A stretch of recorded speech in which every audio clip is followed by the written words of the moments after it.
I'm convinced that this watch right here has the wrong name. It's officially called the Vario Navi Single Hand, which as you can see is a one-handed watch, something that's a bit of a rarity in the watch world these days. And if this whole thing looks vaguely familiar, that's because it's a follow-up to the Jumping Hour Navi from a few years ago. That's the whole Jumping Hour pop I reviewed. Hard to forget that one. And that Navi name is meaning navigational, or it's their version of a nautical deck watch. Although this one is a bit of a departure from that one, because when Ivan asked me if I wanted to check up the follow-up to that original Navi, a one-handed watch was the last thing I was expecting. I was expecting another Jumping Hour watch. But honestly, that's one of the greatest things about Vario. They always go their own way and they're not interested in what everyone else is doing or what they'd expect them to do. Anyway, back to the name thing, because Navi Single Hand sounds a bit boring, and I think a better name and a more accurate name would be the Navi Island Time. Because I think that's really what this watch is trying to represent. You see, if you haven't heard of a one-handed watch, it's pretty much exactly what it sounds like. A watch with just one hand that slowly moves across the dial. I've reviewed one before in the past, and that was a Luch. Now, yes, technically this one does have a sub-second hand here, thanks to its Miyota movement. But in essence, it is still really just a one-handed watch. Which again, is a bit of a novelty in the watch world. And the idea behind them is that it creates a simpler, streamlined experience. One which some say is less stressful to use. Because with just one hand, you only have a general idea of what time of day it is. But you don't know exactly what the time is. And supposedly, that encourages a more relaxed take on the day. So it's definitely not a watch for everyone, especially if you got places to be and things to do. If that's you, this is the worst thing you could have. And in some ways, having a watch that doesn't tell you the actual time is kind of useless. But the flip side to all of that is that this watch is ideal for those times when you don't really have to be anywhere specific. When you're retired or on vacation. And having lunch at 12:12 is just as good as 12:45. It's a Kuna Matata time, if you will. This is a type of watch that embraces a philosophy that life itself is more important than punctuality. And that's what you really should be paying attention to, your life and enjoying it. And not the secondhand ticking away. At least, again, that's what some people say. And I think if you've ever been to Hawaii or the Caribbean, you've heard this phrase island time before, which sometimes is used more derogatory if someone's being an impatient ass. But otherwise, it's just the reality and the way life adapts to living in paradise. That you take things a little bit slower. And I think that's the same philosophy a one-handed watch is really trying to encourage. Hence this one, with its nautical theme and the beautiful blue ocean waves engraved on the dial, really should be the Navi Island Time. And that's also why I waited to do this review until I took it with me on vacation. I had one planned and thought it was a perfect opportunity to test it out. And we'll get to all of that in a second. But before we get any further, just for the sake of transparency, I do want to point out that this watch was provided by Vario and they're not asking for it back, hence the promotional tag at the beginning.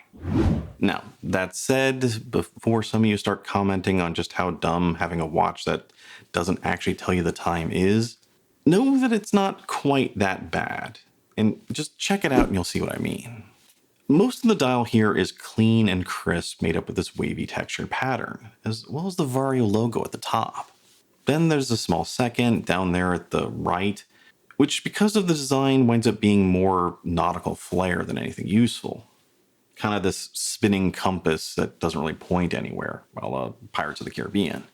Then there's also a single hand with nautical inspired look, which is also taken from the original Navi, where that circular hole is lined up with a jumping hour window.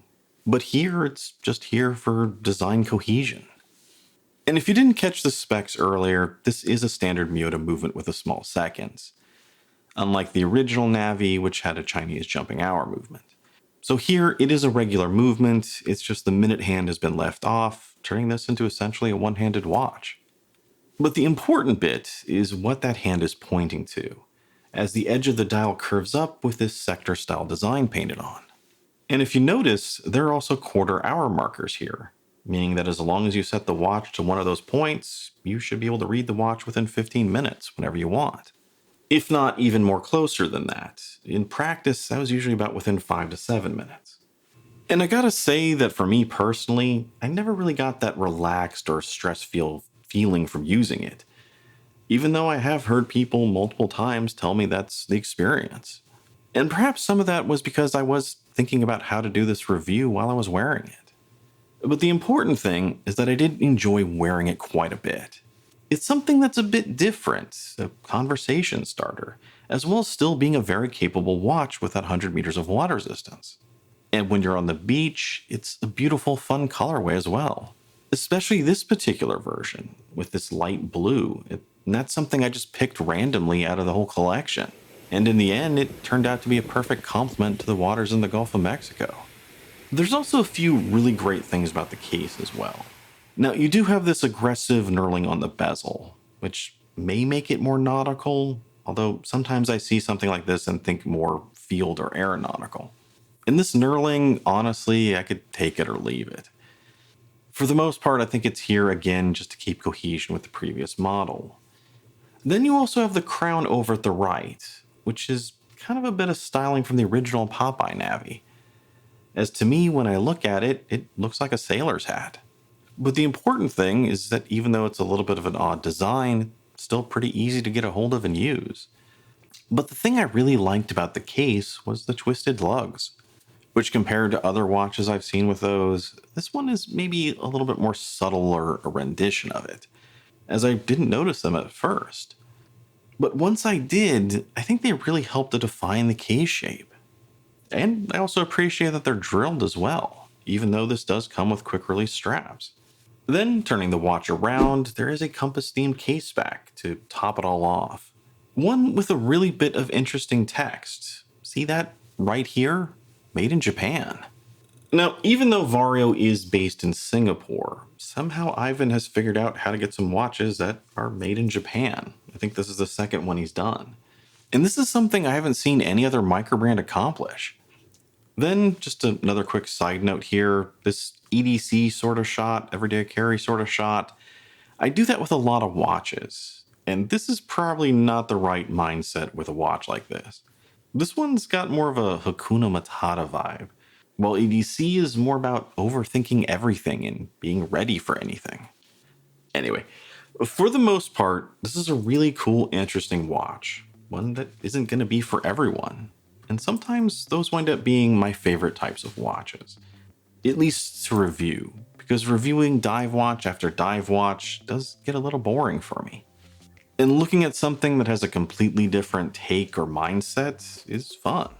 And when it really comes down to it, there's only one thing that I really knock this watch for, and that's its choice of a leather strap.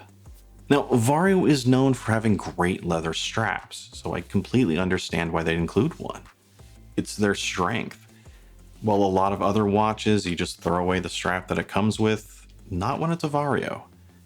So it makes sense that they would include one. But with 100 meters of water resistance, and as I'm seeing this as kind of a vacation strap, having one that could survive a little bit of water, a dip in the pool, or a swim in the ocean would be a better choice.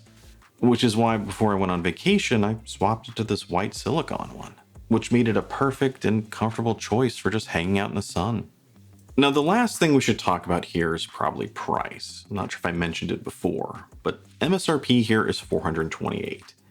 And since this is kind of a niche segment of the market, talking value is kind of pointless. That only makes sense when you're comparing it to other similar watches. And the only other watch I've seen that's a one-handed watch was a Luch, and the quality of that one was way more like a Vostok than this. So it's odd, well built, and got a good sense of quality, and whether or not that brings value is up to you. Bottom line, again, if this wasn't obvious, this isn't a watch for everyone, or every situation. But for those that want to slow down a little bit, take a break from the rat race, embrace life a little bit, it's cool to see something like this exist, and that a brand like Vario is willing to risk making something just a bit different, rather than just another dive watch. And for me, I could easily see taking this with me on another vacation. But until then, As usual, let me know your thoughts on this one, and if you can think of another one-handed watch that I should check out, let me know that as well. And as always, like, comment, subscribe, do something down below. You guys know the drill. I'm Shane, this is Relative Time, and I'll see you next time.